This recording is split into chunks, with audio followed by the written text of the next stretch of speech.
The Colorado Buffaloes are coming off a 4-8 season in Deion Sanders' first year at Colorado. This past season, Colorado started the season beating a ranked TCU team on the road. Now don't get me wrong, this TCU team wasn't a great team, but they were the previous season's national championship runner-up. And when Colorado beat TCU, I'd say 90% of people overreacted and really overhyped this Colorado team. Everybody was in on the hype train, and we found out later that this TCU team was a pretty average team, but Colorado was also a pretty average team. And after Colorado started the season out 3-0, they got extremely overhyped, and Deion Sanders was getting Heisman votes. And it was a crazy time for college football fans, and everything that was happening felt completely unreal. People were wondering if Deion Sanders was actually going to rebuild this Colorado team from 1-11 to a top contender in 1 year, with the Heisman caliber quarterback leading the way. This Colorado team had all the hype around them. They had 5-star Travis Hunter, who was a two-way player, and he was one of the most athletic players in the country. And Deion Sanders had his two sons playing for him as well. And really, if you look at this team on paper, they had the speed and they had the skill position players. But once they started to play more tougher competition, they really crumbled. And that's when the truth came out. And the truth was that this Colorado team wasn't quite ready to compete with the actual good teams who had players at every position. And Colorado didn't have enough talent on this team, and ultimately, they had a very bad defense and a pretty average offensive line. And Deion Sanders couldn't carry that offense when he has to run out of the pocket almost every game, and he was taking sacks left and right, and he always had pressure in his face.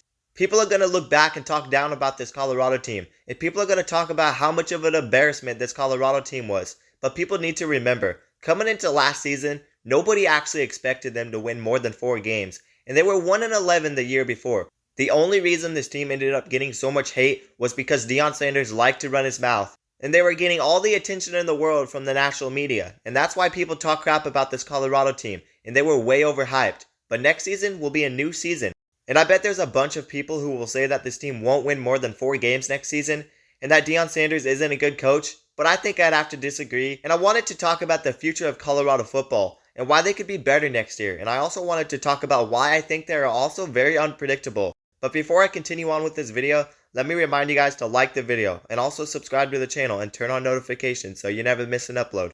And if you guys love college football, then you will love this channel because we upload daily college football content and we basically cover everything on this channel. So definitely consider subscribing. But anyways, let's get back into the video. As a lot of you probably already know, next season is really the start of a new era of college football. And I know I mention that all the time in my videos, but facts are facts. And college football is truly changing, and the conferences are going to look a lot different. But on the topic of this Colorado team, they will be moving into the Big 12, along with other former Pac-12 teams, Arizona, Arizona State, and Utah.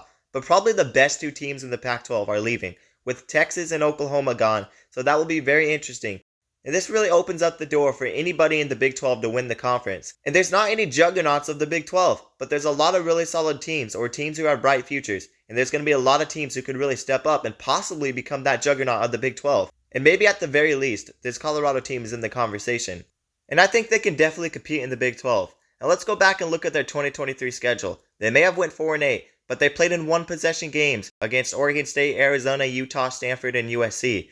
2 of those teams I just mentioned were Utah and Arizona, who will both be Big 12 teams next season, and Utah and Arizona are both legitimate contenders to win the Big 12 in 2024. And Colorado was close to beating both those teams this past season. So all I'm saying is Colorado still has more room to grow, and they were somewhat competitive this last season, and they just have a lot to clean up on the offensive line and on defense. But they won't have to play teams like Oregon, USC, or Washington anymore, and the competition could definitely get a bit easier in the Big 12.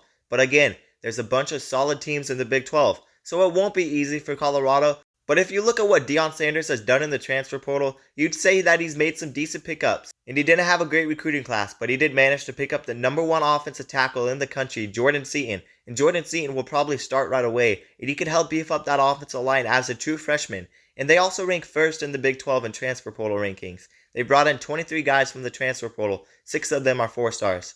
And Deion Sanders is working on improving this Colorado team, and I don't know if Deion will actually stay long-term at Colorado, but sometimes it takes time to rebuild a program, definitely a team with the little resources that Colorado has had, but also because this Colorado team was 1-11 not too long ago. Let's not forget about that. But Deion Sanders may be the only resource this Colorado team needs, and hate Deion or love Deion, there's a lot of people who want to play for Deion Sanders, and he gets all the attention because he's a big name, and you can't throw this Colorado team in the dust just because you don't like their coach.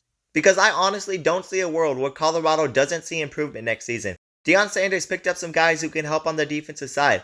Let me name a few real quick. And the first guy is 4-star safety Preston Hodge from Liberty, 4-star defensive lineman Quincy Riggins from LSU, a 4-star defensive lineman from Pitt, and also 4 3-star defensive linemen. And Deion Sanders has really worked on the defensive side of the ball.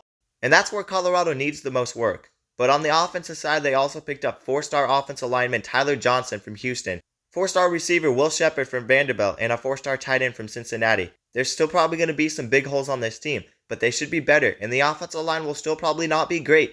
But maybe the offensive line gets the job done with Jordan Seaton and some of the other additions Deion Sanders and Colorado have made in the transfer portal. This team is truly unpredictable because they had the #1 transfer portal class last season, and they didn't make much work out of it. But again, the expectations were not that high for Deion Sanders at Colorado in year 1, but in year 2, this is truly going to test this Colorado team because they have a lot more to prove, and they have talent returning along with more talent coming in. And Deion Sanders has really worked on building up that defense. We don't know how much better this team will be because they will be in a new look conference, and there's going to be some concerns for this team going forward. And no matter what happens, this team is going to get all the hype in the world because they have Deion Sanders coaching them. And I don't want to be all in on the hype train, but I try to look at the bigger picture, and I try to ignore all the drama and hype and just look at the team on paper, and I try to look at the direction that they're heading in. And if you look back at this past season, you'd say they were really competitive, even if they only had a 4-8 record. And if they could fix those holes on the team, then they could probably compete with the best teams in the Big 12. And they could possibly win some of those big games in the Big 12. 2 seasons ago, they were 1-11, but Deion Sanders brought in a bunch of players, and this team definitely saw a bunch of improvement. And we could possibly see the same in year 2 from Colorado, because I think this team has potential to be a lot better, and I think it's just become a normal thing for people to hate on this Colorado team because of how overhyped they were to start this past season. And there's probably some people who just want to take the safe route and say Deion Sanders is a bad coach, and say that all he does is run his mouth.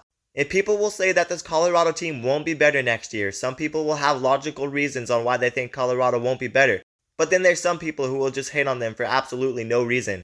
But then on the other hand, you'll have some people completely overhyping this Colorado team, saying that they will win the Big 12, and that they will be really good in their first year in the Big 12. But that seems a bit unrealistic. And for me, I'm going to kind of take the middle ground and say I see a solid team that really does take their next step, but they won't play in a Big 12 championship game, and they will be a 7-5 or 8-4 team at best. Maybe 9-3 if they do something crazy, but 7-5 seems the most realistic. I don't know if that's what I actually think their record will be. I haven't started my actual schedule predictions yet, but when I do start my schedule predictions, that's the record I assume I will predict their record to be. But for now, all I can assume is that this Colorado team could be better, but this team is very unpredictable in my eyes. And no matter how overhyped this team gets, I'm going to be watching this team to see what they do next season. And they're an interesting team to watch out for. And college football is definitely going to do their best to try and hype up and showcase Deion Sanders in Colorado as much as they can. And it will lead to a bunch of people watching them. And no matter if you like Deion Sanders or hate Deion Sanders, there will be people watching this team next year. Like, do you guys remember how insane that Colorado versus Colorado State game was this past season?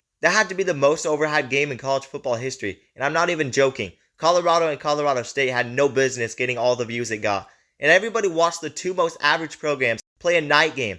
But at the very least, it was a fun game. And I'm not a Colorado fan, but I'm invested in college football, and I truly love watching the sport. And I will try my absolute best to analyze every single aspect of the game, from top to bottom. And something that this Colorado team has going forward is Shedeur Sanders and Travis Hunter returning. Both these players are actually considered Heisman Trophy contenders to some people. I personally don't think Colorado will be good enough to get one of them the Heisman Trophy, but I think we could see a lot of magic from Shedeur Sanders and Travis Hunter. And they are definitely going to be the key players for this Colorado team, and it will be interesting to see what they do next season.